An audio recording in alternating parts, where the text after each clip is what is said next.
বাইরে যায় কি ভালো আছে? ভালো নাই। শুনলাম উনি নাকি অসুস্থ। সাবেক প্রধানমন্ত্রী শেখ হাসিনা অসুস্থ, মানসিক টেনশন দুশ্চিন্তায় আমাদের আপা সাবেক প্রধানমন্ত্রী শেখ হাসিনা অসুস্থ। ফেসবুকে সোশ্যাল মিডিয়াতে ছবি সাইরে ভাইরাল করে দিয়েছে যে দুশ্চিন্তায় টেনশনে ভুগতেছেন সাবেক প্রধানমন্ত্রী শেখ হাসিনা। উনি ভালো নেই আমরা জানি, কারণ আমরা অনেক ভালো রেখেছিলাম। বাইরে যায় কি ভালো আছে? ভালো নাই। শুনলাম উনি নাকি অসুস্থ। শুনলাম নাকি উনি অসুস্থ। উনি যার কাছে আছেন তিনি নাকি ঠিক মতো চিকিৎসাও দিচ্ছেন না। মাঝে মাঝে কল রেকর্ড ফাঁস হয়, বলে আমি দেশের কাছে আছি, চট করে ঢুকবো। ঢুকবে নিতে বের হলেন কেন? আর আপনি কি আমাদের জন্য একটু মায়া দয়া ছিল না? এভাবে একা যাওয়া আপনার ঠিক হয়নি। কথা কন ঠিক না? আহা, ক্ষমতার লোভ কারে বলে? এখনো বলে আমি প্রধানমন্ত্রী। কথা কন নাকি আপনারা? তা আপনি আসেন, মহিলা মানুষ আর কতদিন বাইরে থাকবেন? আপনি আসেন, এই দেশ আপনার বাবা, এই দেশ হলো আপনার স্বামীর। কথা কন ঠিক না? রাগ করতেছেন আপনারা? 16 বছর ছিল, এর আগে 5 বছর, 21 বছর। একটা মানুষের আর কত বছর ক্ষমতায় থাকা লাগে? তাও স্বাদ মেটে না। কথা কম। অনেকে মায়া মহব্বত আছে মনে হয়, বুবু আসতেছে, আসার দরকার আছে না? নাই। আসেন, এই দেশের 18 কোটি মানুষের 36 কোটি চোখ তাকায় আছে। আপনি আসেন, যেই দিকটা মন চায় তাড়াতাড়ি আসেন। কথা কন না কেন?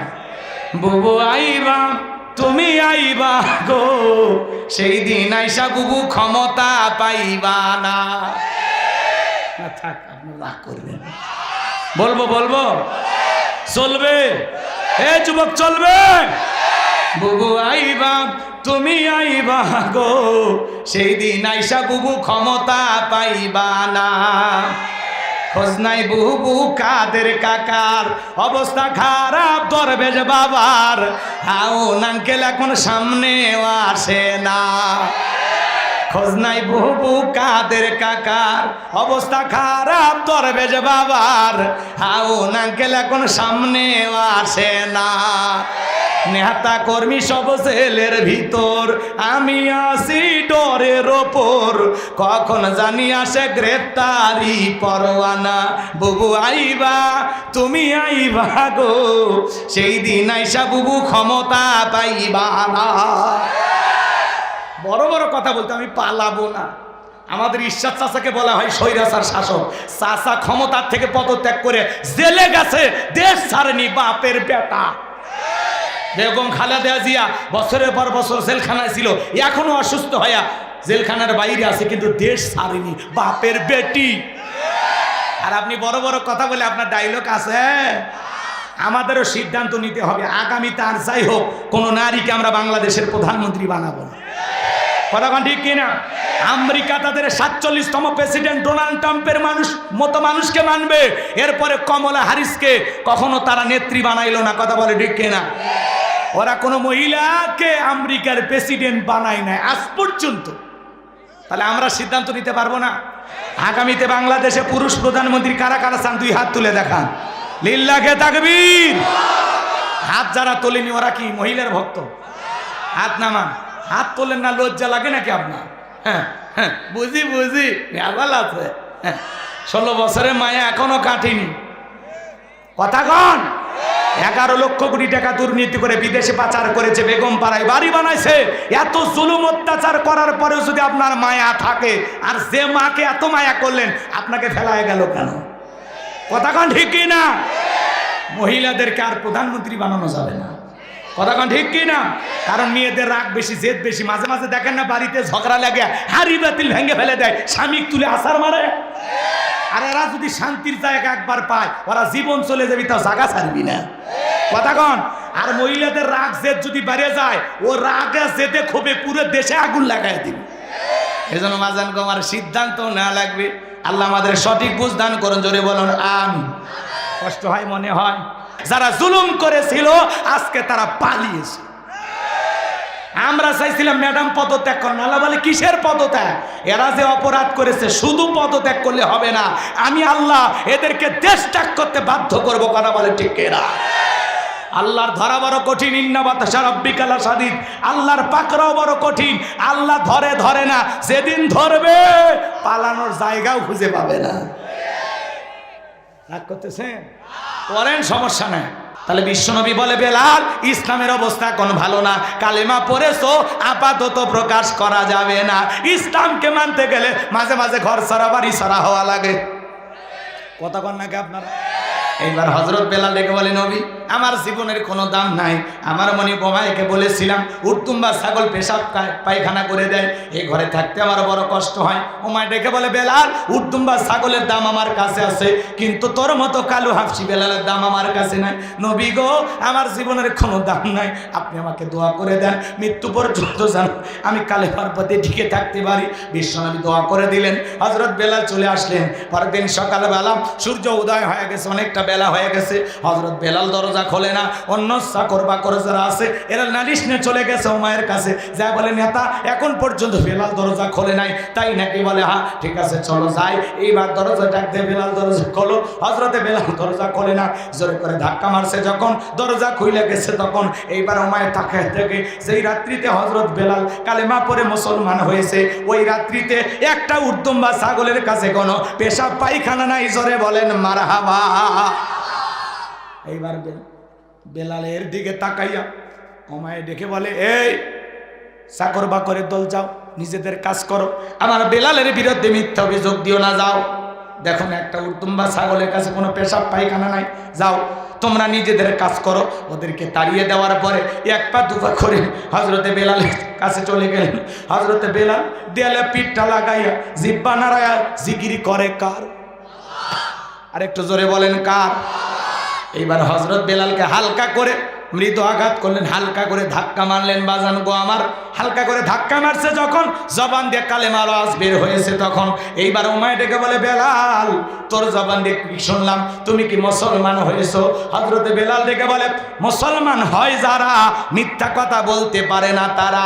ওয়াকুলু কওলান সাদীদা।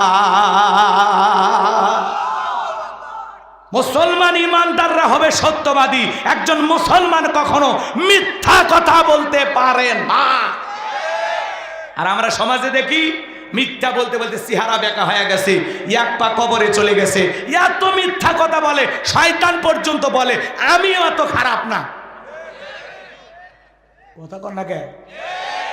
হেলিকপ্টার দিয়ে পানি দিছি, হেলিকপ্টার দিয়ে পানি দিলেন, তাহলে ছাদের শিশুটা মারা গেল কি খায়া? পানি খায়া। হ্যাঁ, আজকে এখন তথ্য বের হচ্ছে সেই জুলাইয়ে হেলিকপ্টার থেকে পানি না গুলি ছোড়া হয়েছিল।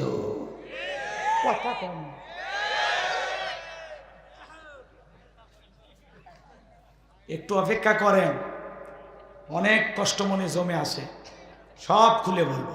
কথা কন ঠিক কিনা? ভয় পাওয়ার দিন শেষ, এখন আর ভয় আছে?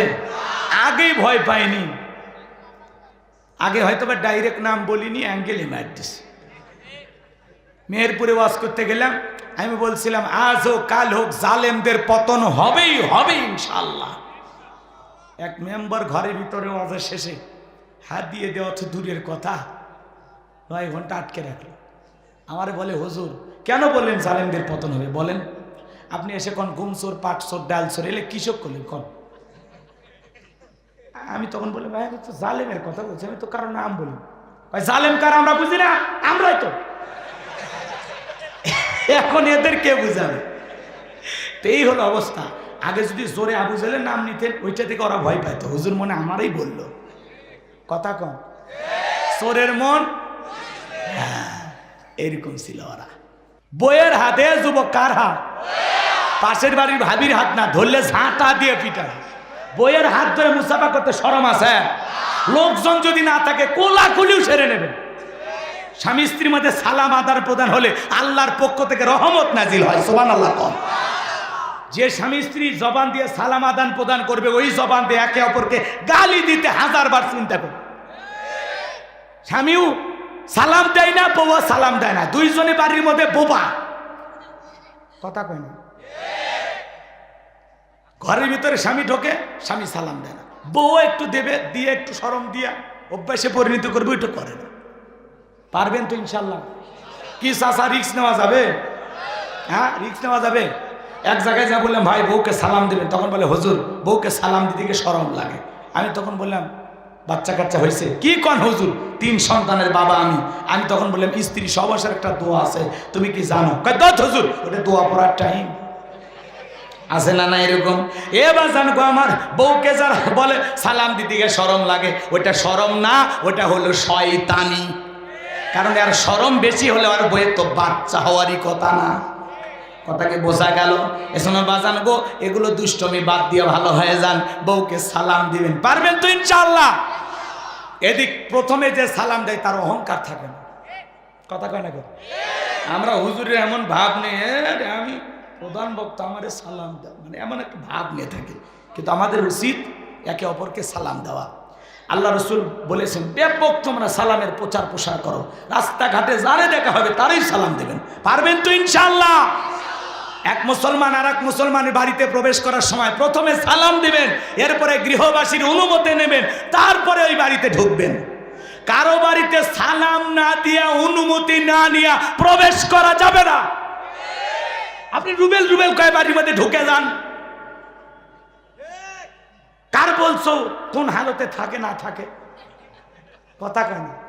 ওই এক নজরে দেখে সিসি ক্যামেরায় তুলে ফেলে দেয়, দুষ্ট ছেলে কোথাকার। সালাম দিয়ে ঢুকবেন, পারবেন তো ইনশাআল্লাহ। সূরা নূর আয়াত নাম্বার 27 আল্লাহ স্পষ্ট দলিল দিয়েছেন, তোমরা যদি কারো গৃহে প্রবেশ করো, গৃহবাসীর অনুমতি নাও, সালাম দাও, তারপরে প্রবেশ করো, পারবো তো ইনশাআল্লাহ। আল্লাহ যেন আমল করার তৌফিক দান করেন, জোরে বলেন আমিন। আমার ভাইরা, লম্বা আমি করতে চাই না। দাম্পত্য জীবনে সুখ আর শান্তি যদি পেতে চান, রসুলের 4টা সুন্নত আমল করা লাগবে, জোরে বলেন কয়টি? এই 4টি রোমান্টিক সুন্নত যদি আমল করতে পারেন, আপনাদের দাম্পত্য জীবনে কোনোদিনও আর শান্তি থাকবে না, মৃত্যু পর্যন্ত সম্পর্ক টিকে থাকার গ্যারান্টি। এ বাঁধন যাবে না ছিঁড়ে, মারহাবা কোন? সেই 4টা সুন্নত শুনবেন, কি কি? কথা কয় না, শুনবেন? আগ্রহ আছে? কারা কারা একটু হাত তোলেন তো দেখে। লিল্লাহে তাকবীর, মাশাআল্লাহ, সবারই আগ্রহ আছে। মানে আমরা এটা শুনলে পরিবর্তন হবে তো ইনশাআল্লাহ। এখন এই 4টা সুন্নত শুরু করলে তো এলোমেলো হয়ে যাবে, সামনের দিকে যাই বাজান, সময় যদি থাকে পরে বলবো। আমি যে কথা বলতে চাচ্ছিলাম বাজান, কথা মনে হয় ভুলে গেছেন। আপনার আমার নবী যখন ঘরের ভিতরে প্রবেশ করলেন, আম্মা জান আয়েশা ডেকে বলেন, নবীজির চেহারার আলোতে সুইটা কই পড়ে আছে, কার দেখতে পেয়েছি। আপনার আমার নবীর দাম কত জানেন? সম্মান কত, মর্যাদা কত? নবীর সম্মান মর্যাদা নিয়ে সারা জীবন আলোচনা করে শেষ হবে না। যে নবী হা বললে পুরো পৃথিবীবাসীর জন্য আল্লাহ পাক হালালে পরিণত করে দেয়, যে নবী না বললে পুরো পৃথিবীবাসীর জন্য আল্লাহ পাক হারামে পরিণত করে দেয়। নবীজি জমিনে পথ চললে আসমানের মেঘ এসে ছায়া প্রদান করে। বিশ্ব নবীর চেহারা যখন ঘেমে যেতেন, আম্মা জানেরা রসুলের দেগের ঘামগুলো জমায়া শিশির ভিতরে রাখতেন। বিশেষ দিনে রসুলের দেগের ঘামগুলো সুগন্ধি হিসাবে ব্যবহার করা হতো। যেই নবীর চেহারার ওপরে মশা মাছি পড়া হারাম, বিশ্বনবী যখন থুতু ফেলাইতেন, ওই থুতুর ভিতর থেকে সুগন্ধি বের হতো। কেমন নবী পাইছি, যে নবী আসমানের চাঁদের দিকে ইশারা করলে চাঁদ 2 টুকরো হয়ে যায়। আল্লাহু আকবার। যে নবী জমিনে পা তুললে মাওলা পাকের আরশে আজিমে পৌঁছে যায়। ছাগলের স্তনে দুধ নাই, বিশ্বনবী হাত লেগে দিলে দুধে পরিপূর্ণ হয়ে যায়। সুবহানাল্লাহ বলেন। কেমন নবী পাইছি, যে খাবার 2-3 জন মানুষ খাবে, ওই খাবারে যখন বিশ্বনবীর হাতটা লেগে যায়, শত শত মানুষ খাবার খেয়েও যেমনি খাবার তেমনি থাকে। যেই নবীর চেহারার দিকে তাকাইলে পেটের ক্ষুধা নিবারণ হয়ে যাইতো। সেই নবীর কাছে হযরত বেলাল, কথা মনে আছে না ভুলে গেছেন? এবার হযরত বেলাল ডেকে বলেন, নবী গো, আপনি নাকি কালেমার দাওয়াত দেন, আমারে কালেমা পড়ে মুসলমান বানায় দেন। বিশ্বনবী হযরত বেলালকে কালেমা পড়ায় দিলেন। লা ইলাহা ইল্লাল্লাহু মুহাম্মাদুর রাসূলুল্লাহ সাল্লাল্লাহু আলাইহি ওয়াসাল্লাম। হযরত বেলাল কালেমা পড়ে মুসলমান হয়ে গেলেন। আমার নবী ডেকে বলে, বেলাল কালেমা পড়ে মুসলমান হয়েছো, আপাতত প্রকাশ করা যাবে না, কারণ ইসলামের অবস্থা এখন ভালো না। এমন সময় ছিল প্রকাশ্যে কালেমা পড়া যাইতো না, কথা কন না কেন? সেই সমাজটাকে আল্লাহ রাসূল কিভাবে পরিবর্তন করেছেন। আল্লাহু আকবার। তাহলে ইসলামের অবস্থা সবসময় ভালো থাকে না।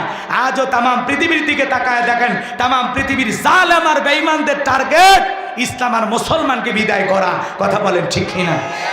আজও ফিলিস্তিনিতে মুসলমানের রক্ত নিয়ে খেলা করে ইহুদি জালেমেরা। মনে রাখবেন, যারা মুসলমানের রক্ত নিয়ে খেলা করবে, নমরুদ ফিরাউনের জায়গা যেমন হয় নাই, ওই ইহুদি নেতানিয়াহু ওই জালেমেরও জায়গা হবে না। আজও কাশ্মীরে মুসলমানের রক্ত নিয়ে খেলা করে। আজও ভারতে গরুর গোশত খাওয়ার অপরাধে মুসলমানকে হত্যা করা হয়। আজও চীনের উইঘুরে হাজারো মুসলমানকে ধরে নেওয়া যায়, উলঙ্গ করে মুরগির মতো পিস পিস করে দেহটা আলাদা করা হয়, মুসলমানকে ঝুলাইয়া রেখে দিবালোকে প্রকাশ্যে গুলি করে হত্যা করা হয়। রমজান মাসে মুসলমান রোজা রাখে, ওই চীনের উইঘুরের মসজিদগুলোতে মদের বোতল ওরা ছুঁড়ে ছুঁড়ে মারে। মুসলমানকে জোর করে ধরে নিয়ে যায় 8-10 জন মিলে জোর করে দিনের বেলায় প্রকাশ্যে মদ মুখের ভিতরে ঢুকে দেয়। আজও তাম পৃথিবীতে মুসলমানদের উপর বর্বর আর নির্যাতন জুলুম চলমান। কথা বলে ঠিক কিনা? মনে রাখবেন বাজান, যাদের হাতে মুসলমানের রক্ত লেগে আছে, যাদের হাতে ইমানদারদের রক্ত লেগে আছে, এই জালেমেরা কখনো চিরস্থায়ীভাবে ক্ষমতার চেয়ারে টিকে থাকতে পারবে না। ওই জালেমদের একদিন পরিণতি বড় ভয়ঙ্কর হবে, নমরুদ ফিরাউনের চাইতেও খারাপ অবস্থা হবে। রাগ করতেছেন? পৃথিবীর দিকে তাকায় দেখেন আমার ভাইয়েরা, পৃথিবীর দিকে তাকায় দেখেন, অধিকাংশ দেশের নেতারা বড় বড় জালেম। এই পৃথিবীতে এমনও দেশ আছে যেই দেশে এখনো প্রকাশ্যে আজান দেওয়া নিষেধ। এই পৃথিবীতে এমনও দেশ আছে যেখানে প্রকাশ্যে সালাত আদায় করা নিষেধ। কষ্ট হচ্ছে আপনাদের? কোনো কারণে বিরক্ত হয়েছেন? এজন্য মনে রাখবেন, মুসলমানদের সাথে আছেন কে? জোরে বলেন। আমাদের কোনো ভয় নাই। আমরা সংখ্যায় কম হতে পারি, আমরা দুর্বল জাতি হতে পারি, কিন্তু আমাদের সাথে আছেন তিনি কে? মর্যাদার দিক দিয়ে শ্রেষ্ঠ জাতি, কিন্তু সংখ্যার দিক দিয়ে আমাদের সংখ্যা বড় কম। কথা কি বুঝতে পারতেছেন?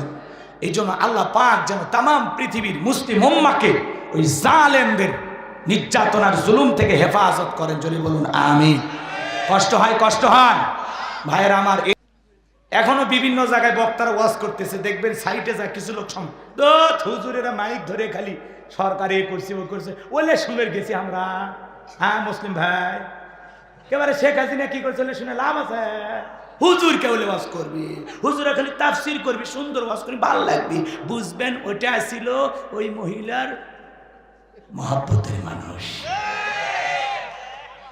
যারা এই কথা বলবে বুঝবেন ওর ভিতর জ্বলে পুড়ে শেষ হয়ে গেছে। হুজুর জায়গা মতো ঔষধ দিয়েছে। তোমার সমস্যা কি? হ্যাঁ, তোমার সমস্যাটা কি? দেশের অর্থনীতি ধ্বংস করে দিছে, উন্নয়নের নামে ডাকাতি করে গেছে, আর আপনি ফাজলামি করেন না। 93 বিলিয়ন ডলার ঋণের বোঝা চাপায়া দিয়ে চলে গেছে। দেশের রিজার্ভ ছিল কত, আর 17 বিলিয়নে এসে ঠেকে গেছে। আপনি কি মনে করেন এত ক্ষতি করলো যারা, তাদের পক্ষে এখনো সাফাই গান? আমরাও তো বলতাম মমতাময়ী প্রধানমন্ত্রী, এত মায়া মোহাব্বত যা, কেন সন্তানকে ফেলা হয়ে গেল, কেন সাথে নিয়ে গেল না? হ্যাঁ, এটা বুঝে নেন বাজান। সামনের দিকে যাব না, দোয়া করব। আচ্ছা, মাঝে মাঝে যদি একটু এগুলো হালকা নাড়া দেয় আপনাদের কষ্ট হবে না তো? এগুলো না করলে হবে না। বর্তমান প্রেক্ষাপটে একটু মাঝে মাঝে আপনাদেরকে নাড়া দিয়ে জাগ্রত করা লাগবে, আপনারা যেন ভুলে না যান। ঠিক আছে? আমি বেশি নাম নেই না, কিন্তু নাম ছাড়াই বললে আপনারা বুঝবেন হুজুর ওই ব্যক্তির কথা বলতেছে। কি কথা ক্লিয়ার? একটু তাকবীর দেন, লিল্লাহে তাকবীর। আমার ভাইয়েরা, হযরত বেলাল ডেকে বলে, গতকাল রাত্রিতে আমি নবীজির হাতে হাত রেখে কালেমা পড়ে মুসলমান হয়েছি। এই কথা শোনার পরে ওমাইয়া ডেকে বলে, বেলাল তোমারে উট দুম্বা ছাগলের মালিক বানায় দেব, থাকার জন্য ভালো ঘরের ব্যবস্থা করে দেব। হযরতে বেলাল ডেকে বলে, ওমাইয়া দুনিয়ার কোনো পার্থিব সম্পদের বিনিময়ে বেলাল তার ঈমান বিক্রি করবে না। সুবহানাল্লাহ। এইবার ওমাইয়া ডেকে বলে, আমার কথা না শুনলে বড় নেতা আবু জেলকে খবর দেব। হযরতে বেলাল ডেকে বলে, কোন আবু জেলকে আমি ভয় করি না, আমি দুনিয়ার কোন নেতা খেতাকে ভয় করি না, আমি ভয় করি আমার আল্লাহকে। বিদায় আবু জেলের ভয় আমারে দেখায়ও না। দৌড়ে চলে গেল আবু জেলের বাড়িতে, যা বলে নেতা সংবাদ খুব খারাপ, আমার বাড়ির কৃতদার বেলাল কালেমা পড়ে মুসলমান হয়েছে। তাই নাকি? বলে ঠিক আছে যাও আমি আসতেছি। আবু জেলের একটা বিশেষ বাহিনী ছিল, ক্যাডার মাস্তান সাঙ্গ বাঙ্গ গুন্ডা বাহিনী ছিল। এদের কাজই হলো মুসলমানদের উপর নির্যাতন জুলুম চালানো। কথা কয় না? আজও দেখবেন জালেমদের বিশেষ একটা বাহিনী থাকে, যাদের কাজই হলো টুপিওয়ালা দাড়িওয়ালা ইমানদার আলেম ওলামা আল্লাহ ওলাদের উপর নির্যাতন জুলুম চালানো। ওই একই কায়দা, ভালো করে বোঝার চেষ্টা করবেন বাজান। এইবার আবু জেল তার বিশেষ বাহিনী নিয়ে ওমায়ের বাড়িতে হাজির হয়ে গেল। ডাইকা বলে বেলাল এই দিগায়। হযরত বেলাল কাছে আসলেন। আবু জেল ডেকে বলে বেলাল তোমার উপরে আমার পার্সোনাল একটা মহব্বত ভালোবাসা কাজ করে, এসব কি শুনছি তুমি নাকি মুসলমান হয়েছো।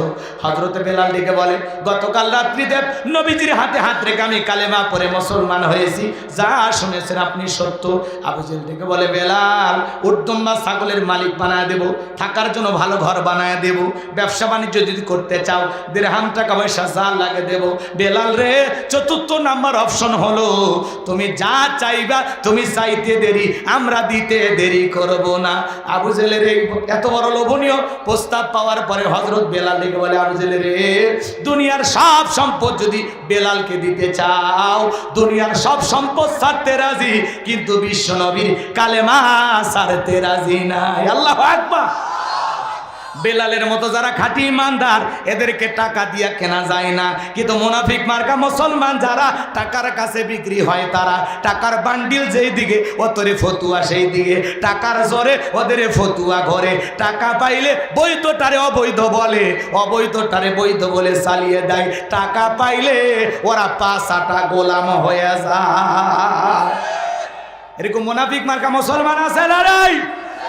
এক প্যাকেট বিরিয়ানি খায় কয় ম্যাডাম আপনি জান্নাতি। কথা কন নাকি আপনারা? কথা করলে বোঝা লাগবে বাজান। সামনের দিকে যাই, আমি যে কথা বলতে চাচ্ছিলাম। এইবার আবু জেল ডেকে বলে বেলাল সোজা আঙ্গুলে ঘিউ না উঠলে আঙ্গুলে একটু বাঁকা করা লাগবে। এই কথা বলে বাজান গো আমার হযরত বেলালের উপরে নির্যাতন জুলুম শুরু হয়ে গেল। যুবকদেরকে লেলিয়ে দিল চাবুক দিয়ে পিটাও। হযরত বেলালকে চাবুক দিয়ে পিটাইতে পিটাইতে কালো চামড়াগুলো ফেটে রক্ত ঝরতেছে। ইসলামের প্রথম মুয়াজ্জিন বেলাল, এরা চাবুক দিয়ে পিটাইতে পিটাইতে কালো চামড়াগুলো ফেটে রক্ত ঝরা শুরু হয় গেল। এরা যত জোরে চাবুক মারে বেলাল তত জোরে আল্লাহর জিকির করে। একটু জোরে বলেন আল্লাহু আকবার। কি হলো ভাই, কি হলো? কি এই যে দুই একজন যে ওটা বসা করতেছেন, কি ওনার কথা বলার জন্য মন খারাপ করছেন? আর বলবো না, বসে। এগুলো ঠিক না। আপনাদেরকে বললাম না 12টা পর্যন্ত একটু সময় দেবেন। একটা ঘন্টা কোরআনের মহব্বতে যদি না থাকেন তাহলে কি হইল? কষ্ট হচ্ছে আপনাদের? কোনো কারণে আপনারা বিরক্ত হচ্ছেন? একটা তাকবীর দেন, লিল্লাহি তাকবীর। নিজের ওয়াদাটা ঠিক রাখবেন না। 12টা বাজতে আপনারা চলে যান, আমার আপত্তি নাই। আমার ভাইয়েরা গভীর মনোযোগ দিয়ে কথাগুলো শুনে যান। আমি যে কথা বলতে চাই, হযরতে বেলালের উপরে নির্যাতন জুলুম শুরু হয়ে গেল। এইবার আবু জেল ডেকে বলে বেলাল চাবুক দিয়ে পিটাইতে পিটাইতে কালো চামড়াগুলো ফেটে রক্ত ঝরতেছে, তারপরে কি নবী মুহাম্মাদের কালেমা ছাড়বি না? হযরতে বেলাল ডেকে বলে আবু জেল রে মারতে মারতে যদি মেরেও ফেলে দাও জীবনটা দিতে রাজি, কিন্তু নবীজির কালেমা ছাড়তে রাজি নাই। বলেন আল্লাহু আকবার। এইবার হযরতে বেলালের পায়ে রশি লাগায়া আবু জেল ডেকে বলে উঠের পায়ের সাথে বাঁধো। আরবের উত্তপ্ত গরম বালিতে ছেঁচড়াইয়া ছেঁচড়াইয়া ঘোরা হলো। আরবের বালিগুলো এত গরম, চাল দিলে মুড়ি হয়ে যায়, এত উত্তপ্ত গরম বালি। বাবলা গাছের কাঁটাগুলো জিব্বার ভিতরে পেরেকের মতো মারা গেল, এত নির্যাতন করা হলো। এরপরেও বেলাল জিব্বা নাড়া জিকিরি করতেছে কা। বিকেলবেলা নিয়ে এসে বলে বেলাল চাবুক দিয়ে পিঠাইলাম, পায়ে রশি লাগাই নিয়ে ঘুরলাম রে বেলাল, বাবলা গাছের কাটা গুলো জিব্বার ভিতরে মারলাম রে বেলাল, এত নির্যাতন জুলুম করা হলো রে বেলাল, তারপরে কি নবী মুহাম্মাদের কালেমা ছাড়বি না? হযরতে বেলাল ডেকে বলে আবু জেল রে মারতে মারতে যদি মেরেও ফেলে দাও জীবনটা দিতে রাজি, কিন্তু আমার দয়ার নবীর কালেমা ছাড়তে রাজি নাই। আবু জেল ডেকে বলে বেলাল আমার কথা শুনলি না? ঠিক আছে, যুবকদেরকে বললো, যাও বিশাল বড় একটা পাথর নিয়ে আসা বেলালের বুকের উপরে চাপায়া দাও। কয়েকজন যুবক মিলে বিশাল বড় একটা ওজনের পাথর হযরতে বেলালের বুকের উপরে চাপায়া দিলেন। বাজান গো, হযরতে বেলালের বুকের উপরে পাথর, এরপরে জিহ্বা নাড়ায় জিকির করে কার? কাফিরা ভাবলো পাথরের আঘাতে বেলাল মারা যাবে, চলে গেল। হযরতে বেলালের বুকের উপরে পাথর, চোখের কোনা দিয়ে পানি ঝরে। হযরতে বেলাল আল্লাহর জিকির বন্ধ করে না। আপনাকে আমাকে জিকির করার জন্য কেউ পিটায় না, মারে না, ধমক দেয় না, তবুও আমরা আল্লাহর জিকির করি না। আমরা বড় কপাল পোড়া। কথা বলেন না কেন? এত সুন্দর জিহ্বাটা দিয়েছেন কে? আমার নবীজি বলেছেন, যার জিহ্বাটা আল্লাহর জিকিরে তরুতাজা থাকবে, আল্লাহর জিকিরে ভিজা থাকবে, ওই জিহ্বাওয়ালা মানুষ কোনদিন জাহান্নামের আগুনে জ্বলবে না। আল্লাহ বলেন, ফাযকুরুনি আযকুরুকুম ওয়াশকুরুনি ওয়ালা তাকফুরুন। তোমরা আমারে স্মরণ করো, আমি আল্লাহ তোমাদেরকে স্মরণ করব। কৃতজ্ঞতা প্রকাশ করো, অকৃতজ্ঞ হয়ো না। চিৎকার মেরে বলুন আল্লাহু আকবার। এজন্য বাজান, চলতে ফিরতে উঠতে বসতে সব সময় জবানে আল্লাহর জিকির করবেন। জমিতে কাজ করতেছেন, জিকির করবেন আল্লাহ। দোকানদারি করতেছেন, জিকির করবেন আল্লাহ। চলতে ফিরতে সব সময় মাঠে ঘাটে হাটে বাজারে সব সময় যেন আল্লাহর জিকিরে জিহ্বাটা ভিজা থাকে। সুবহানাল্লাহ, সুবহানাল্লাহ, আলহামদুলিল্লাহ, আল্লাহু আকবার, লা ইলাহা ইল্লাল্লাহ, লা ইলাহা ইল্লাল্লাহ। যত বেশি মালিককে ডাকতে পারবেন, তত বেশি মালিকের সাথে সম্পর্কটা গভীর হবে। কষ্ট হয়? বিরক্ত হইতেছেন? সামনের দিকে যাই বাজান। আমি যে কথা বলতে চাচ্ছিলাম, হযরতে বেলাল আল্লাহকে ডেকে বলেন, আল্লাহ তুমি তো সেই আল্লাহ, ইব্রাহিমের জন্য যদি নমরুদের আগুনকে ফুলের বাগান বানায় দিতে পারো, আল্লাহ তুমি কি পারো না আমি বেলালের বুকের পাথরটাকে তুলার মতো নরম বানায় দিতে? তোমার মতো মালিকের জিকির করতে বড় কষ্ট হয়, আল্লাহ তুমি কি পারো না বেলালের বুকের পাথরটাকে তুলার মতো নরম বানায় দিতে? হযরতে বেলাল দোয়া করতে দেরি, আসমানের মালিক আল্লাহ দোয়া কবুল করতে দেরি করে নাই। বেলালের বুকের পাথরটাকে আমার আল্লাহ তুলার মতো নরম বানিয়ে দিলেন। বলুন সুবহানাল্লাহ। আশিক রাসূল বেলাল, নবীর পাগল বেলাল। নবীকে কতটা মহাব্বত করতেন জানেন? নবীজি যখন মক্কা নগরীতে চলতো, হযরত বেলাল একবার ডানে যায় আর একবার বামে যায়। আমার নবী ডেকে বলে, বেলাল বুঝি না একবার ডানে আর একবার বামে, ব্যাপারটা কি? ডেকে বলেন, নবী আপনি কালিমার দাওয়াত দেন, কোরআনের প্রচার করেন, ওই কাফিরাগুলো আপনার শত্রু, আপনাকে টার্গেট করে যে তীর নিক্ষেপ করে গো নবী, ওই তীরটা যেন সর্বপ্রথম আমি বেলালের বুকের ভেতরে ঢোকে। আমি বেলাল মারা গেলে ইসলামের ক্ষতি হবে না, আপনি নবী মারা গেলে ইসলাম আর মাথা উঁচু করে সামনের দিকে দাঁড়াতে পারবে না। চিৎকার মেরে বলুন আল্লাহু আকবার। তাহলে নিজের জীবনের বিনিময়ে আগলায় রাখতেন বিশ্ব নবীকে। হযরত বেলাল বলেন মারহাবা। বিশ্ব নবীজির ইন্তিকাল করেছিলেন, হযরত বেলাল ছোট্ট বাচ্চার মতো ফুপিয়ে ফুপিয়ে কান্না করে। সাহাবা ইকরাম ডেকে বলে, বেলাল এতটা ভেঙে পড়ো না, এতটা কান্না করো না। হযরত বেলাল বলে, না আমি আর জীবনে কোনোদিন আজান দেব না। আমি আজান দেওয়ার পরে বিশ্বনবী ইমামতির মুসল্লায় দাঁড়াবে না, আমি বেলাল আর কোনোদিন আজান দেব না। আমি বেলাল আর কোনোদিন আজান দেব না। সাহাবা ইকরাম সান্ত্বনা দেয়, বেলাল কারো কথা শোনে না, অঝরে চোখের পানি ছেড়ে দিয়ে কান্না করে। বিশ্বনবী সোমবারের দিন ইন্তিকাল করেছিলেন, তাম পৃথিবীর উম্মতকে কাঁদিয়ে বুধবারের দিনে বিশ্বনবীর দাফন সম্পন্ন হয়ে গেল।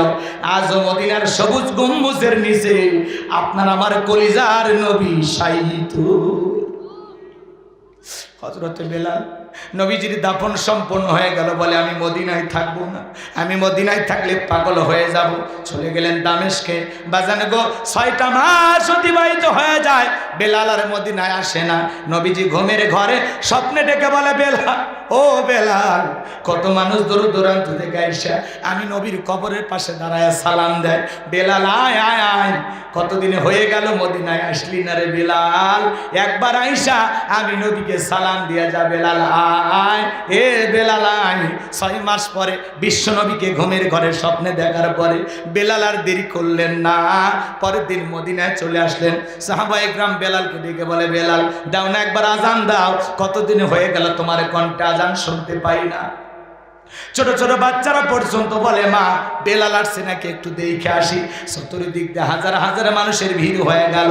হযরত বেলাল বলে, না আমি আর কোনোদিন আজান দেব না। বেলাল কারো কথা শোনে না।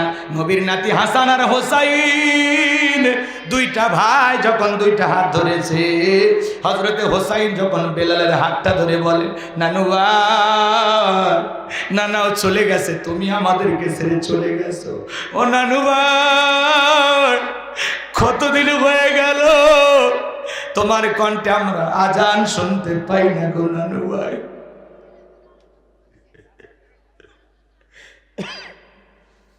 হযরতে হোসাইন যখন বেলালের হাতটা ধরে নানু ভাই, নানু ভাই বলে ডাক দেয়, কারণ বেলাল জানে হাসান আর হোসাইনকে আমার নবী কত ভালোবাসতো।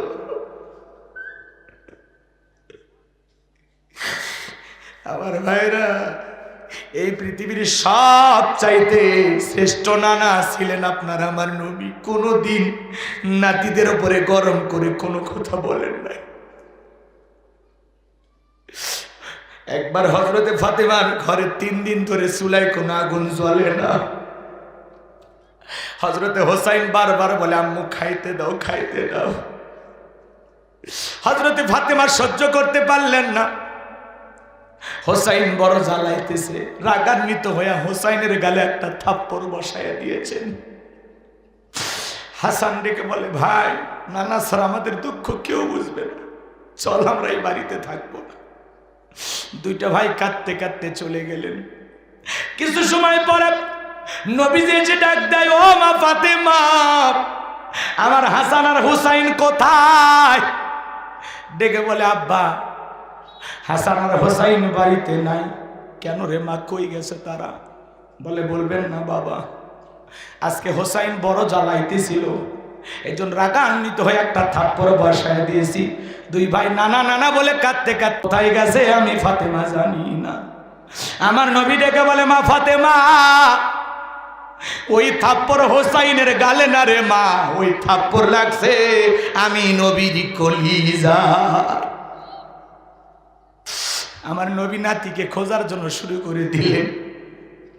একটা রাখাল মাঠের ভিতরে উর্দুম্বা মেষ চড়াইতেছেন। আমার নবী ডেকে বলে, রাখাল, এই জায়গায় দুইটা সন্তানকে দেখেছো? বলে, ফুটফুটে দুইটা বাচ্চা। নানা নানা বলতেছে, আর কান্না কাটি করতে করতে ওই যে জঙ্গল দেখা যায় ওইখানে তারা প্রবেশ করেছে।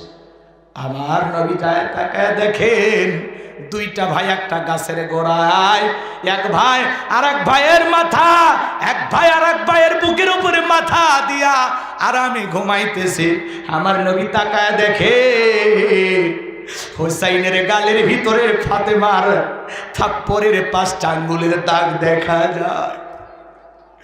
নাতির মুখে দাগ দেখা নবীজি সহ্য করতে পারলেন না, চোখের পানি ছেড়ে দিয়া কান্না করতেছেন। আমার নবীর চোখের পানি যখন হাসান আর হোসাইনের গালের উপরে পড়েছে, দুইটা ভাই ঘুম থেকে নানা বলে চিৎকার মেরে উঠে জড়িয়ে ধরেছেন বিশ্ব নবীকে। হোসাইন ডেকে বলে, নানা, মার কাছে খাবার চাইছিলাম, তোমার মেয়ে আমারে খাবার না দিয়ে আমারে থাপ্পড় মেরেছে। নবী বলে, নাতি, তোদেরকে যে আমি খাইতে দেব রে হাসান আর হোসাইন, এমন খাবার তোমার পকেটে নাই, চলো একটা খাবারের ব্যবস্থা আমি করব।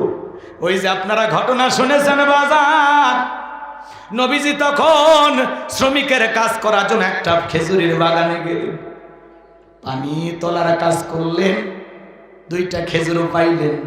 নবীজি মনে করলেন দুইটা খেয়ে নেই, শক্তি হবে। আমার ভাইয়েরা, এরপরে নবীজি আবারও পানি তোলা শুরু করলেন। খেজুরের বাগানের শ্রমিক বিশ্ব নবী, আমার ভাইয়েরা, যেটা দিয়ে পানি তুলতেছেন ওইটা যখন ছিঁড়ে কূপের ভিতরে পড়ে গেল, বাগানের মালিক ইহুদি নবীকে চেনে না, দৌড়ে চলে আসছেন। নবীজির জান্নাতি শরীর মোবারক একটা থাপ্পড় লাগাই দিয়েছে। আমার নবী থাপ্পড়টা খেয়ে ডেকে বলে, শোনো, কয়েকদিন ধরে আমি ক্ষুধার্ত, খাবার ঠিক মতো খাইতে পারি নাই, গালটা বুঝি শুকে গেছে, থাপ্পড় মারার কারণে তুমি মনে হয় হাতে ব্যথা পাইছো। চিন্তা করেন বাজান, কেমন নবী পাইছি। ওইদিকে আর ঘটনা লম্বা করব না, আরো কথা বলার আছে, ওইদিকে যাওয়ার সুযোগ নাই। হাতটা ধরে হোসাইন যখন ডেকে বলে, নানু ভাই, ও নানু ভাই, দেওয়ার নাকবার আজান দাও। হযরতে বেলাল তাকায় দেখে হোসাইনের চেহারার ওপরে মনে হয় বিশ্ব নবীর চেহারা মোবারক ভেসে উঠেছে।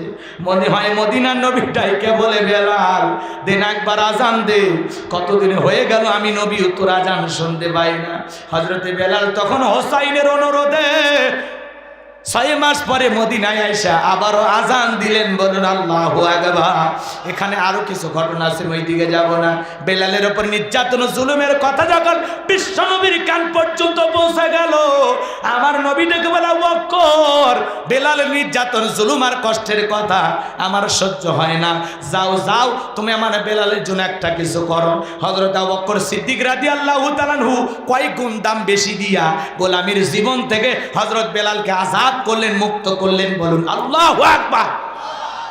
এই যখন ইসলামের অবস্থা, একদিকে সন্তান হারানোর ব্যথা, আপন মানুষদের সমালোচনা, সাহাবায়ে কেরামদের উপর নির্যাতন জুলুম, এই জন্য নবীজির মনটা ভীষণ খারাপ, মুখটা মলিন, চোখের কোনা দিয়ে অশ্রু ঝরতেছে। আর নবীর যখন মন খারাপ, নবীকে সান্ত্বনা দেওয়ার দায়িত্ব কার? জোরে ডাক দেন না, কার? আমার নবী ডেকে বলে, জিবরাইল, আমার বন্ধুর মা নাই, বাবা নাই, আমি ছাড়া আমার বন্ধুর আপন কেউ নাই রে জিবরাইল। আমার বন্ধুর মনটা হয়েছে ভারী, আমি আল্লাহ সইতে নাহি পারি। লাহু মাহফুজ থেকে সূরা কাউসার নিয়ে যায় আমার বন্ধুর উপরে নাজিল কর তাড়াতাড়ি। আল্লাহু আকবার। আমার নবী ডেকে বলেন, আনাস, আমার মনটা কেন খারাপ তোমরা জানো? কিন্তু আমার মুস্কি হাসি দেওয়ার কারণ হলো এই মাত্র আসমান থেকে জিবরাইল এসে আমার উপরে সূরা কাউসার নাজিল করলো। বলুন আল্লাহু আকবার।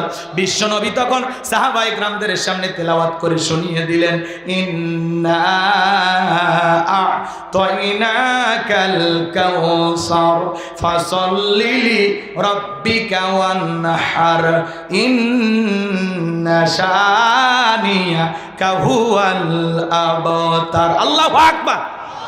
1 নাম্বার আয়াতে আল্লাহ তাআলা জানিয়ে দিলেন, ইন্না আ'তাইনাকাল কাউসার। আমার আল্লাহ বলেন, অবশ্যই আমি আল্লাহ পাক আপনাকে হাউজে কাউসার দান করেছি। ইন্না আ'তাইনাকাল কাউসার, নিশ্চয়ই আমি আল্লাহ পাক আপনাকে হাউজে কাউসার দান করেছি। এই হাউজে কাউসার পৃথিবীর অন্য কোন নবী রাসূলকে আল্লাহ পাক দান করেন নাই, আপনার আমার নবীকে আল্লাহ পাক হাউজে কাউসার দান করেছেন। এই হাউজে কাউসারের পানি মধুর চাইতে মিষ্টি, পানির চাইতে ক্লিয়ার, দুধের মতো সাদা। ওই কঠিন কিয়ামতের ময়দানে যেদিন বিচার দিবস কায়েম হয়ে যাবে, বিচার দিবসের একদিন হবে 50,000 বছরের সমান।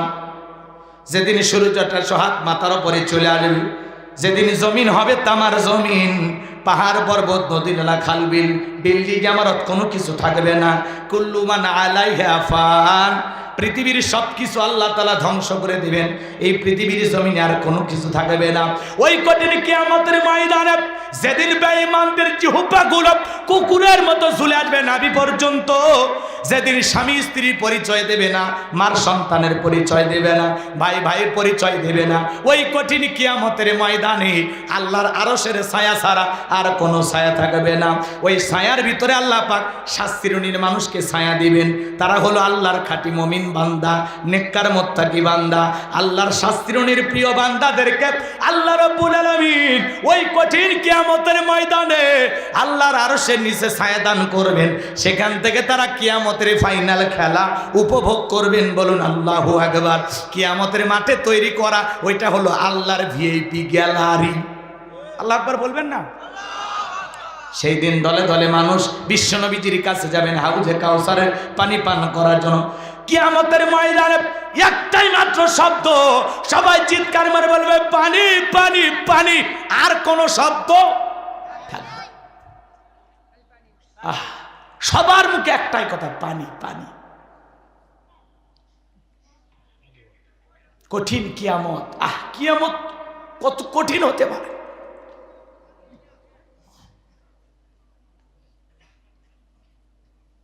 চিন্তা করেন, কিয়ামতের দিবসে যেদিন কোনো মানুষের শরীরে কোনো পোশাক থাকবে না।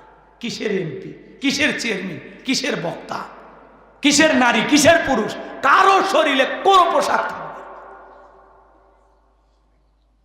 আম্মা যারা আয়েশা এই কথা শুনে কেঁদে দিয়েছিলেন। আল্লাহ রসুলকে বলেছেন, নবী সেদিন যদি মানুষের পোশাক না থাকে আমারও কি অবস্থা হবে? আল্লাহ রসুল বলেছেন হ্যাঁ। তখন বলে, মানুষ কি লজ্জা পাবে না? একে অপরের লজ্জাস্থানের দিকে তাকাবে না? আল্লাহ রসুল বলেছেন, সেদিন মানুষের দৃষ্টি থাকবে শুধু উপরের দিকে। একজন মানুষ আর একজন মানুষের চেহারার দিকে তাকাইতে পারবে, কিন্তু এই যে মুখমণ্ডল থেকে এই গলার নিচে কি, এটা মানুষের দেখার কোনো ক্ষমতা থাকবে না। কেউ কারো চেহারার দিকে তাকানোর সুযোগ পাবে। ওই কঠিন কিয়ামতের ময়দানে আল্লাহ রসুল হাউজে কাউসারের পিয়ালা নিয়ে দাঁড়িয়ে থাকবে। শোনেন, হযরত আবু বকর পিয়ালাগুলো ভরায়া দিবেন, মাঝখানে দাঁড়িয়ে থাকবেন হযরত ওমর। হযরত ওমর আবার বিশ্বনবীর হাতে দেবেন, আর নবী তার আদরের উম্মতদেরকে খুঁজে খুঁজে হাউজে কাউসারের পানি পান করায় দিবেন। বলুন সুবহানাল্লাহ। রসুলের হাতে এক পেলা হাউজে কাউসারের পানি পান করলে জান্নাতে ঢোকা পর্যন্ত তার আর তৃষ্ণা লাগবে না, তৃষ্ণা মিটে যাবে। আর কিয়ামতের একদিন হবে 50,000 বছরের সমান। মানুষ দলে দলে বিশ্বনবীর কাছে যাবেন। কিছু মানুষের চোখের সামনে আল্লাহ তাআলা পর্দার আবরণ তৈরি করে দেবেন, তারা রসুলকে দেখতে পাবে না। তখন বিশ্বনবী ডেকে বলবেন, আল্লাহ আমি সংখ্যায় আমার অনেক উম্মতকে দেখতে পাইলাম, কেন জানি সংখ্যাটা কমে গেল। আমার আল্লাহ তখন জবাব দিয়ে বলবেন, পয়গম্বর ও আমার বন্ধু, আপনি তো সবাইকে আজকে পাইকারি দরে হাউজে কাউসারের পানি পান করাইতে পারবেন না। দুনিয়ার জীবনে 2টা অপরাধ করেছিল যারা, আজকে হাউজে কাউসারের পানি পাবে না তারা। কয়টা অপরাধ? জোরে বলেন কয়টা? জানতে মনে চায়? কষ্ট হচ্ছে আপনাদের, অনেক কষ্ট হচ্ছে, বুঝতে পারতেছি। দিল দিয়ে কথাগুলো বুঝবেন। মাহফিলে গেলাম, হই হুল্লার করলাম, চলে আসলাম, এটা না, কিছু নিয়ে যান। আমি এখন আপনাদেরকে যাওয়ার জন্য কিছু মেসেজ দেব, নিয়ে যাবেন বাড়িতে ইনশাআল্লাহ। এদিক খেয়াল করেন, রসুলের হাতে কঠিন কিয়ামতের ময়দানে নবীজি পিয়ালা নিয়ে দাঁড়িয়ে থাকবেন। আপনি নবীজিকে নিজের চোখে দেখবেন, রসুলের হাতের সে আপ্যায়নটা গ্রহণ করবেন। রসুলের হাতে কারা কারা হাউজে কাউসারের পানি পান করতে চান? 2টা হাত তুলে আমার আল্লাহকে দেখান। আল্লাহ, আল্লাহ তাকায় দেখো মালিক। এই জয়পুরহাটের, আক্কেলপুরের, গোপীনাথপুরের মানুষগুলো হাত তুলে ধরেছে। আল্লাহ এই ভিডিওটা আল্লাহ আসমান থেকে দেখো, আল্লাহ ফেরেশতারা রেকর্ড করে রাখতেছে। আল্লাহ কঠিন কিয়ামতের ময়দানে নবীজির হাতে আমাদের সবাইকে এক পেয়ালা করে হাউজে কাউসারের পানি পান করা তৌফিক দান করুন। জোরে বলুন আমিন। আর একটু জোরে বলেন আমিন। আরো একবার বলেন আমিন। আত্মা নবীকে দেখবো, দু নয়ন ভরে দেখবো, আর রসুলের হাত থেকে পিয়ালা টেনে পান করব। যে পান করতে পারবে জান্নাতে ঢোকা পর্যন্ত তৃষ্ণাই লাগবে না, মিটে যাবে। সুবহানাল্লাহ বলেন। এদিক খেয়াল করেন, এদিক খেয়াল করেন, আল্লাহ রসুলের হাতে হাউজে কাউসারের পিয়ালার পানি, আল্লাহর আরশের নিচে ছায়া, এই 2টা যদি আপনার ভাগ্যে জুটে যায়, আপনি জান্নাতি, আপনার আর টেনশন নাই। সুবহানাল্লাহ। কিন্তু হাউজে কাউসারের পানি চাইলেন আর পাইলেন, অতই সহজ না। আমি আপনাদের এলাকায় আসলাম, একটা ছেলের হাতে কিছু চকলেট দিলাম, দিয়ে বললাম, বাবা আমি মুসাফির মানুষ, এক বদনা পানি এনে দাম, একটু উজু বানাবো। ওই ছেলেটা চকলেট পায়ে মারছে দৌড়, মাঝপথে আসার খায় পড়ে গেছে, হাঁটু ছিলে গেছে, রক্ত বেরোয়েছে। কিন্তু ওই চকলেট থাকার কারণে উঠে দাঁড়াইছে, বদনা ভরে পানি নিয়ে আমার সামনে হাজির। আমি তখন বললাম, বাবা এই পানিটা আনতে গিয়ে তোমার কষ্ট হয়েছে, মাঝপথে আসার খাইছে, পড়ে গেছে, ব্যথা পাইছে মনে হয়। ওই ছেলেটা চকলেটের আনন্দ আর খুশির ঠেলায় বলতেছে, আমি এরকম কত পরে যাই, আমার কিছুই হয় না। কথা কয় না, কথা কয়। ওই ছেলেটা যেমন চকলেট আনন্দে কিছু মনে হয় না, কিয়ামতের কঠিন দিন যদি আপনার ভাগ্যে হাউজে কাউসারের পানি আর আল্লাহর আরশের নিচে ছায়া জুটে যায়, কিয়ামতের কঠিন দিন আপনার কাছে কঠিন মনে হবে না, আল্লাহ সহজ করে দেবেন। একটু জোরে বলেন না সুবহানাল্লাহ। তাহলে হাউজে কাউসারের পানি চাইলেন আর পাইলেন, কাজ করা লাগবে না। কথা কয় না। আপনি হয়তো হঠাৎ করে নামাজ ধরছেন, পুরাতন যারা নিয়মিত নামাজ আদায় করে ওরা তখন আপনাদেরকে দেখে সমালোচনা করে, সূর্য কোন দিক উঠছে, হ্যাঁ উত্তর পাড়া বাদশা দেখি মসজিদে, নামাজ পড়বা না আবার 2 দিন পরে ছাড়িয়ে দিবা, কথা কয়। ওই সমস্ত পুরাতন মুরব্বীদেরকে বলবো, শোনেন, আপনি তো দাওয়াত দিয়ে 5 জনকে মসজিদে আনতে পারেন না, তাহলে এই ছেলেটা হঠাৎ করে নামাজ ধরেছে, একে নিয়ে কেন সমালোচনা? এ 2 দিন পড়বে না 2 ওয়াক্ত পড়বে, এটা এর ব্যাপার। পারলে ওর জন্য দোয়া করেন যে ভাইয়া তুমি মসজিদে আসছো, ভাতিজা তুমি মসজিদে আসছো, দেখে দিলটা ভরে গেছে, আল্লাহর কাছে দোয়া করি মৃত্যু পর্যন্ত আল্লাহ তোমাকে সিজদা দেওয়ার তৌফিক দান করুন। আপনি দোয়া করবেন, ফাজলামি করেন কেন? দেখি তোর নামাজ কয়দিন থাকে, ওই মানে মসজিদের সিসি ক্যামেরা, কে আসে আর কে যায় খবর রাখে, এ কথা কম। যুবক বয়সে দাড়ি রাখছে তারও টিটকারি মারে, হ্যাঁ এই বয়সে বুড়ের ভাব ধরলু, বউ পাবু, না পেলে তোরটা বিয়ে করবি, হাজির লোক কোথাকার, কথা কন,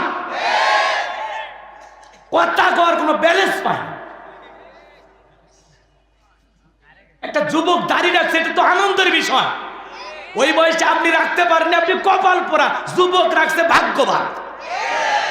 আপনি দোয়া করেন যে ভাই তোমার মুখে দাড়ি দেখে দিলটা ভরে গেছে, তোমার মুখে দাড়ি আল্লাহ যেন বানায় দে জান্নাতে ভিআইপি বাড়ি, দোয়া কর।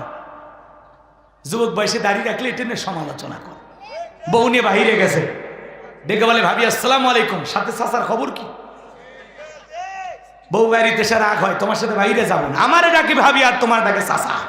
যেই বউ রসুলের সুন্নত দাড়িকে মোহাব্বত করে না, এই বউ আপনাকে 100% ভালোবাসা দিতে পারে না। আমরা তো মদিনাওয়ালাকে মোহাব্বত করে দাড়ি রাখছি, দাড়ি পুরুষের সৌন্দর্য, কথা কর না কেন? টুপি খোলা যায়, জুব্বা খোলা যায়, কিন্তু দাড়ি এমন একটা সুন্নত 24টা ঘন্টা লেগে থাকে, এটা খোলার উপায় নাই। সুবহানাল্লাহ বলবেন না? আমরা তো এটা আমাদের দয়ার নবীকে ভালোবেসে রাখছি। এখানে আছে মদিনাওয়ালার প্রেম, কথা কয় না। মহিলারা বোঝে না তো, দাড়িওয়ালা মানুষের বোঝে না, বোঝে না। রাগ করতেছেন আপনারা? দাড়ি থাকলে ভালো, আল্লাহ মা বোনদের বুঝ দান করুক, জোরে কোন আমিন। রাগ করতেছেন আপনারা? আমি দাড়ি রেখে একবার আমার বউক নিয়ে মার্কেটে গেছি, দোকানদার বলতেছে হুজুর আপনার মেয়ে কি কি নেবে নিতে পারেন। মেয়ে না রে, ওটা আমার ঘরের প্রধানমন্ত্রী, বেশি ভাড়ামারি করিস না, বাড়ির যে একেবারে রাজ্য ধ্বংস করে ফেলে দিই, কথা কন ঠিক কি না?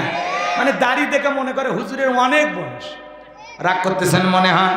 এ বাজান গো আমার, এইবার চলেন হাউজে কাউসারের পানি পান করতে গেলে কাজ করতে হবে 2টি। আল্লাহ যাদেরকে হাত দিয়েছে 2টা আঙ্গুল তুলে বলেন তো কাজ করতে হবে কয়টি?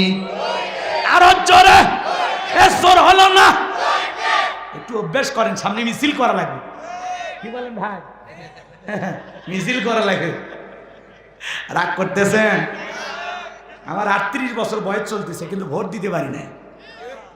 এইবার দিব, নেতা বুঝা জাগা মতো সিল মারবো, কথা কর না কেন?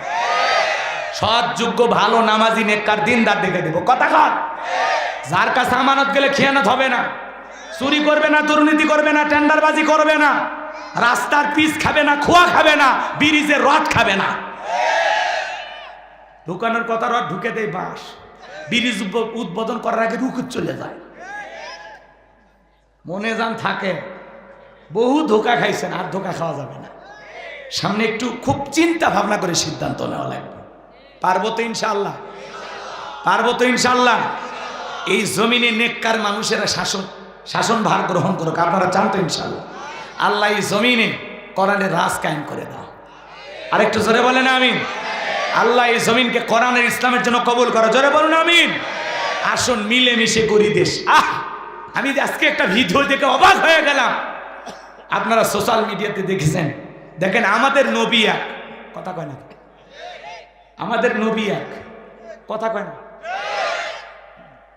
জামাতের আমি ডক্টর শফিকুর রহমান, আল্লামা মামুনুল হক শাইখুল হাদিস অসুস্থ, ঢাকা শহরে একটি হাসপাতালে তিনি চিকিৎসাধীন আছেন। আমরা আজকের মাহফিল থেকে শাইখুল হাদিস শাইখুল হাদিস আল্লামা মামুনুল হক সাহেবের জন্য দোয়া করি, আল্লাহ পাক যেন তার গোলামকে শেফায়ে কামেল আজলা দান করেন, জোরে বলুন আমিন। সুস্থতার নিয়ামত দিয়ে আল্লাহর গোলামকে যেন আবারও কোরআনের ময়দানে দাওয়াতি প্ল্যাটফর্মে আল্লাহ কবুল করেন, জোরে বলেন আমিন। কিডনি জনিত কারণে উনি অসুস্থ, চিকিৎসা চলতেছেন। জামাতের আমি ডক্টর শফিকুর রহমান আজকে তাকে দেখতে গেছেন, আলহামদুলিল্লাহ বলেন। আরেকটু জোরে বলেন আলহামদুলিল্লাহ। দেখেন আমাদের ভিতরে ভালোবাসা কত গভীর। এই ভালোবাসা আল্লাহর জন্য, এই ভালোবাসা দ্বীনের জন্য। কথা বলে ঠিক কি না? আমাদের আল্লাহ এক, আমাদের নবী এক, আমাদের কিতাব এক। কথা কয় না কেন? আমরা সবাই এক। কথা বলে ঠিক কি না? রাগ করতেছেন আপনারা? এগুলো দৃশ্য দেখে চক্ষু শীতল হয়ে যায়, ভিতরে আনন্দ আসে। আহা, আল্লাহ মামুনুল হক অসুস্থ, আহা তাকে দেখার জন্য জামাতের আমির ডক্টর শফিকুর রহমান হাসপাতালে হাজির। একজন মুসলমান আর একজন মুসলমানের প্রতি 6টা হক আছে, তার একটি হলো কোন মুসলমান অসুস্থ হলো তাকে দেখতে যাওয়া। কথা বলে ঠিক কিনা? তার খোঁজ খবর নেওয়া, তার জন্য দোয়া করা। কথা বলে ঠিক কিনা? আমরা পারবো তো ইনশাআল্লাহ? আল্লাহ আল্লাহ এদেশের সকল ওলামা ইকরামদেরকে হেফাজত করুন। আল্লামা মামুনুল হককে আল্লাহ পাক সুস্থতার নিয়ামত দিয়ে ধন্য করুন। জোরে বলুন আমিন। তার যে কণ্ঠ, আহ বাঘের গর্জন, তার বক্তব্য শুনলে তরুণদের রক্ত গরম হয়ে যায়। আল্লাহু আকবার বলেন। তার বক্তব্য দেখে ভয় পাইয়া তো তার বিরুদ্ধে ষড়যন্ত্র করেছিল। কথা বলে ঠিক কিনা? কিন্তু যতই ষড়যন্ত্র হোক, আমাদের কণ্ঠ কখনো কেউ স্তব্ধ করে দিতে পারবে না। এই কণ্ঠ আল্লাহর দেয়া দান। যতদিন বেঁচে থাকবো ততদিন হক কথা বলবো। কথা বলে ঠিক কিনা? আমাদের নিঃশ্বাস থাকবে যতদিন, কোরআনের কথা বলবো ততদিন। কোন বাতিলের রক্ত চক্ষুকে আমরা ভয় করি না। আমরা ভয় করি কাকে? তাহলে হাউজে কাউসারের পানি পান করতে গেলে কাজ করতে হবে কয়টি? জোরে বলেন। আল্লাহ তাআলা সেটা 2 নাম্বার আয়াতে জানিয়ে দিলেন। জবান ছেড়ে সবাই বলুন ফাসল্লিলি রাব্বিকা ওয়ানহার, ফাসল্লিলি রাব্বিকা ওয়ানহার। আল্লাহু আকবার বলেন। এই আয়াত তিলাওয়াত করতে পারেন না? যুবক তোমরা পারো না? তাহলে আরেকবার সবাই ফাসল্লিলি রাব্বিকা ওয়ানহার। 1 নাম্বার হলো ফাসল্লিলি রাব্বিকা, রবের উদ্দেশ্যে সালাত। নামাজ হবে একমাত্র কার জন্য? আর একটু জোরে বলেন, কার জন্য? ইন্না সালাতি ওয়া নুসুকি ওয়া মাহইয়ায়া ওয়া মামাতি লিল্লাহি রাব্বিল আলামিন। সূরা আনআম আয়াত নাম্বার 162। আল্লাহ তাআলা জানিয়ে দিলেন, নবীজি আপনি বলুন, আমার নামাজ, আমার কুরবানি, আমার জীবন, আমার মরণ লিল্লাহি রাব্বিল আলামিন, আসমান জমিনের প্রতিপালকের জন্য। তাহলে মুমিন জীবনের সব ইবাদত হবে একমাত্র আল্লাহকে রাজি খুশি করার জন্য। কথা বলেন ঠিক কিনা? হে যুবক, আল্লাহ তাআলা কি বললেন? ফাসল্লিলি রাব্বিকা ওয়ানহার। 1 নাম্বার হলো রবের উদ্দেশ্যে সালাত আদায় করা। নামাজ হবে একমাত্র রবের জন্য। কার জন্য? قد أفلح المؤمنون الذين هم في صلاتهم خاشعون। আল্লাহ ডেকে বলেন, অবশ্যই মুমিনেরা সফল যারা নিজেদের সালাত বিনয়ের সহিত, নম্রতার সহিত আল্লাহর ভয় নিয়ে আদায় করে। আপনি আমি যখন সালাত আদায় করব, অন্তরে ভয় থাকতে হবে কার? ইয়া আইয়ুহাল্লাযিনা আমানুত্তাকুল্লাহ, হে ঈমানদারগণ আমি আল্লাহকে ভয় করো। হাক্কা তুকাতিহি, ভয় করার মতো ভয় করো। আপনি আমি যখন সালাতে দাঁড়িয়ে যাব, দুনিয়াবি সব চিন্তা ভাবনা বাদ দিয়া আল্লাহর ভয় নিয়ে সালাত আদায় করব। জোহরের সালাত আদায় করব আর মনে মনে ভাববো, এই জোহরের সালাত আমার জীবনের শেষ সালাত। আসর পর্যন্ত দুনিয়ার জমিনে নাও জীবিত থাকতে পারি। তাহলে নামাজ হবে কার জন্য? ফাসল্লিলি রাব্বিকা, রবের উদ্দেশ্যে সালাত। নামাজ হবে একমাত্র আল্লাহ তাআলাকে রাজি খুশি করার জন্য। কথা বলেন ঠিক কিনা? আল্লাহ রাব্বুল আলামিন বলেন, ফালিয়াবুদু রাব্বা হাযাল বাইত আল্লাযী আত'আমাহুম মিন জু' ওয়া আমানাহুম মিন খাউফ। আল্লাহু আকবার। এ ভাই, কয়টা বাজে? ও হয়েছে না? ঠিক আছে। আচ্ছা, এই এলাকায় নামাজের ওয়াজ দরকার নাই তো? মসজিদ তো ভরেই যায় নাকি? এদিক এদিক শোনেন, নামাজের ওয়াজ শুনে যদি রাগ করেন বুঝবো সমস্যা আছে। ও সকালে আলু শেষবে না? ঠিক ঠিক, ও আলুর ধান্দা আছে। আচ্ছা এদিক খেয়াল কর, আল্লাহ তাআলা বলেন ফালিয়াবুদু রাব্ব হাযাল বাইত, এই ঘরের মালিকের ইবাদত করো। ইবাদত কি ঘরের না ঘরের মালিকের? এই সূরাটা আমি যখন আল্লাহর পবিত্র ঘরে যায়, যখন নামাজ পড়া অবস্থায় তিলাওয়াত করেছিলাম, বিশ্বাস করেন চোখ দিয়ে পানি চলে আসছে। ফালিয়াবুদু রাব্ব হাযাল বাইত, এই ঘরের মালিকের ইবাদত করো। আমি সেই ঘরের সামনে, আল্লাহু আকবার বলেন। আল্লাহ বলতেছেন এই ঘরের মালিকের ইবাদত করে। ইবাদত যদি ইবাদতের মতো হয়, নামাজ যদি নামাজের মতো হয়, বান্দা তুমি যদি 5 ওয়াক্ত সালাতে মাথা নত করে আমি আল্লাহকে সিজদা দিতে পারো, আমি আল্লাহ দুইটা জিনিস দেব। আল্লাযী আত'আমাহুম মিন জু ওয়া আমানাহুম মিন খাউফ। আল্লাহ কি বলেন? 1 নাম্বার, আমি তোমাদের জন্য রিজিকের ব্যবস্থা করব। যে বান্দা 5 ওয়াক্ত সালাতে মাথা নত করে আল্লাহকে সিজদা দেবেন, ওই বান্দার জন্য রিজিকের ব্যবস্থা করবেন কে?